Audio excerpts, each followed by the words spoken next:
Jmenuji se Robin Šmíd, 35 let, pocházím z Ústí nad Labem a 13 let jsem strávil v Praze a poslední 3 roky žiju tady na Rovensku.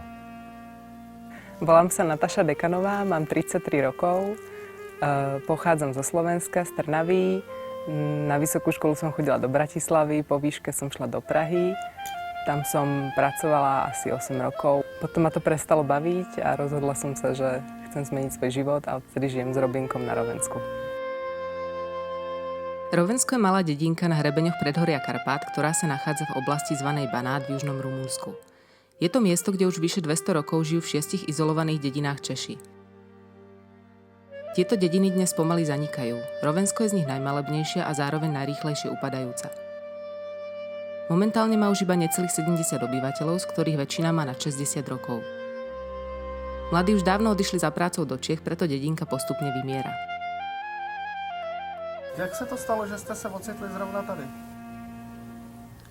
Dlouhá cesta. Nějak už mě nebavilo být 16 hodin denně v kanceláři v Praze a většinu času člověk prohádal s klientama nebo řešil nějaké obchodní záležitosti. Tak jsem se začal nějak poohlížet po něčem jiným. Hledal jsem jakoby nový předmět obživy nebo novou práci. Samozřejmě ta finanční závislost je velmi složitá v tom systému, okolo v Praze. Musí člověk platit nájem, parkování, všechny tyhle věci. Už jsme byli po roce hledání jakoby relativně unavený z toho a už jsme někde chtěli začít a pokusit se o tu alespoň částečnou soběstačnost. Tak jsme zbalili věci a přijeli jsme sem prostě s naloženým autem a pronajeli jsme si tady jednu místnost a jsou to 3 roky a jsme tady. No. Naše predstavy boli spočiatku veľmi naivné a romantické. Naše rodiny ani miestni ľudia príliš nechápu, prečo sme sa vzdali pohodlia a vrhli sa do neznáma. Často vravia, že ďalšiu zimu už nevydržíme. My sa však nedávame odradiť obavami a pochybnosťami. Robíme si všetko sami, prípadne s pomocou miestnych spriaznených duší či dobrovoľníkov. Zahradničíme tradične i permakultúrne, budujeme, opravujeme, zbierame drevo na kúrenie, pečieme si chleba a každý deň sa učíme žiť inak.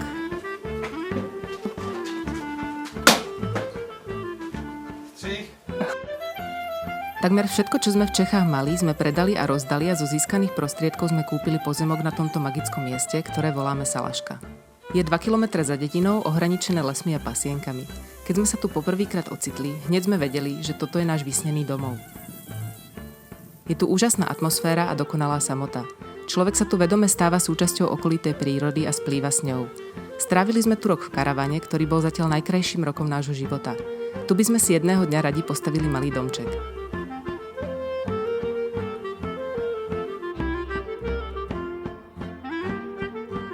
Boli sme vyslovene zmierení s tým, že spravíme čokoľvek preto, aby sme tu mohli zostať.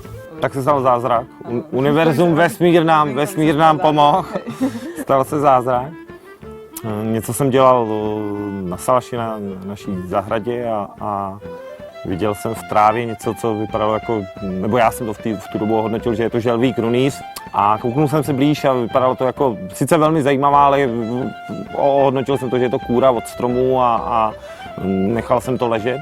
Asi o 2 dny později jsem šel spát, nějak jsem zavíral už okna na prohlížeči na internetu a uprostřed textu jsem viděl slovo laníš. Říkal jsem si, tak kouknu se, ať nejdu spát nevzdělanej, podívám se, co to je.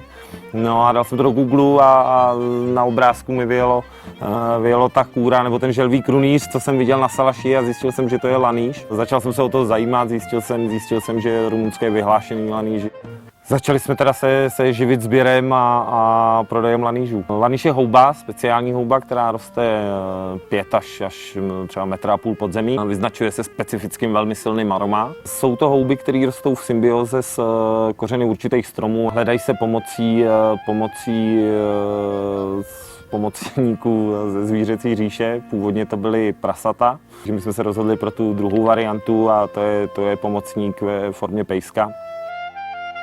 I keď by sa mohlo zdať, že človek, čo hľadá laníže, je automaticky milionár, opak je pravdou.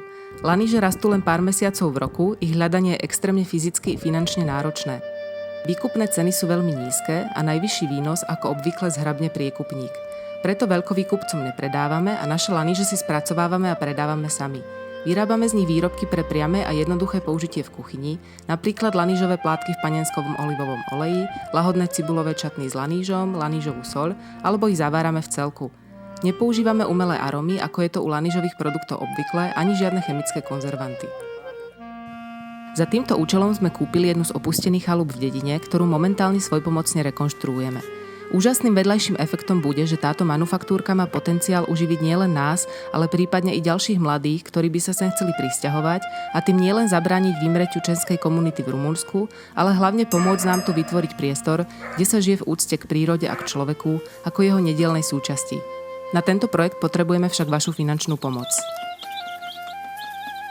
Ako odmenu na oplátku ponúkame delikatesy z lanížov, ale i pobyty u nás na Rovensku, či iné ďalšie zaujímavé lahôdky.